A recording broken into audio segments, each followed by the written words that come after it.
Welcome to my channel, The Flix Judge, where you will get detailed reviews and honest ratings of global movies and OTT series so that you can watch only the best content worthy of your time. Today we will review The Fall of the House of Usher, a limited series from Mike Flannagan running on Netflix. It is based on the works of Edgar Allan Poe, the great American author from the early 19th century. The series stars Bruce Greenwood as Roderick Usher, Mary McDonnell as Madeleine Usher, Roderick's twin sister, Carla Gugino as Verna, a mysterious woman or entity, Carl Lumley as Auguste Dupin, the assistant U.S. attorney, and Mark Hamill as Arthur Pym, the attorney and fixer for the Usher family. There are a host of other characters and actors, as the Usher family is large, 6 children from 5 different women, as Roderick once puts it. As its title indicates, this series is about the downfall of the Usher family and their business empire, the Fortunato Corporation. A case is going on against Roderick and Fortunato, a drug maker, for the many illegal and unethical business practices they follow. The case is led by Dupin, who has been trying for decades to bring Roderick to book, however thwarted every time by money power and the ruthlessness of Roderick, Madeleine, and Arthur Pym. Suddenly, one by one, all of the offsprings of Roderick die within a span of a few days. The battered and shaken Roderick calls his longtime rival Dupin, who has been after him for decades, to his childhood home, saying that he wants to confess to all of his wrongdoings. There, on a stormy night, under the light of oil lamps, he narrates a rambling but fantastic story of what he and his sister did all those decades ago on a New Year's night.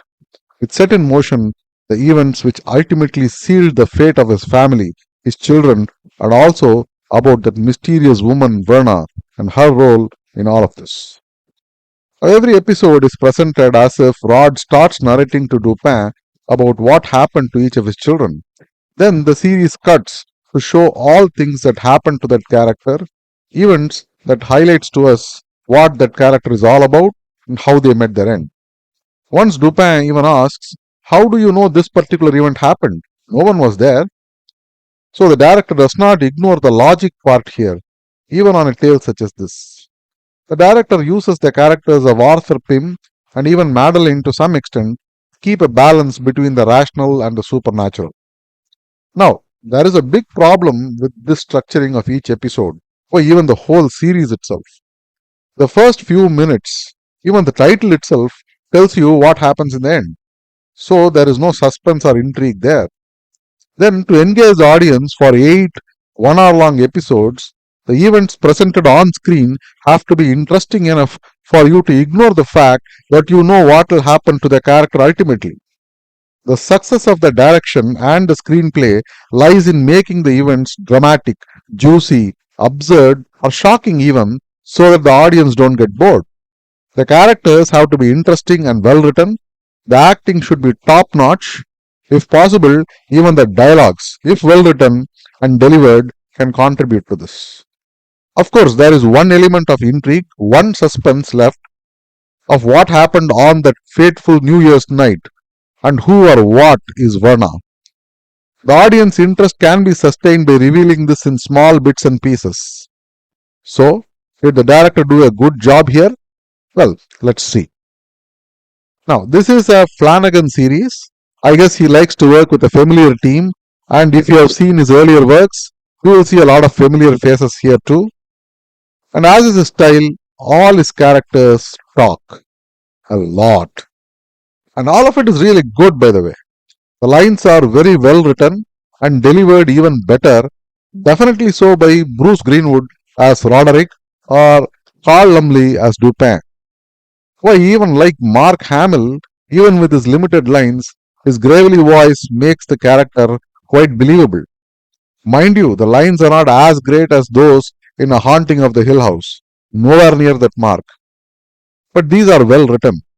The performance of most of the other actors was also adequate.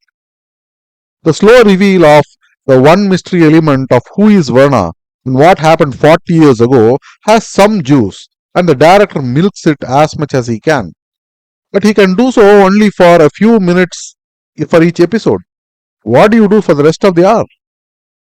So the key to success here is the depiction of each of the characters and events. Each character leads a decadent lifestyle, exhibits deviant behavior, and indulges in constant debauchery. They don't seem to have any kind of limits, social, moral, or even legal.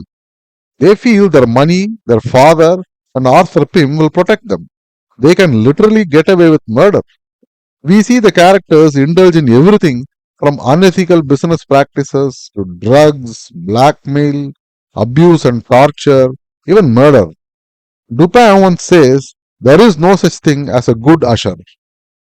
But beyond a point, all this looks very gimmicky and fails to shock you into sustaining your interest. It doesn't work also because there have been dozens of shows whose main purpose is to show deviant characters and do a more shocking job of it. And this series is not at all about all that. Well, what is it about then? Is it about some quote unquote message? Sure, there is a lot of left liberal messaging from beginning till the end through the characters, what they say, how women are oppressed, how big corporations are evil. One of the characters goes off on a rant about how capitalism is unfair, how it keeps society unequal, etc., etc.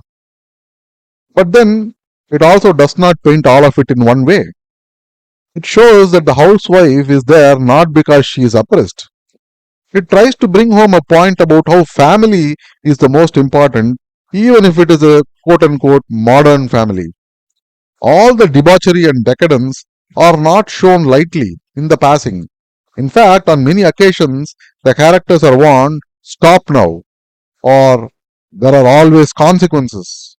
In fact, the key aspect of this series is to stress on consequences for your actions.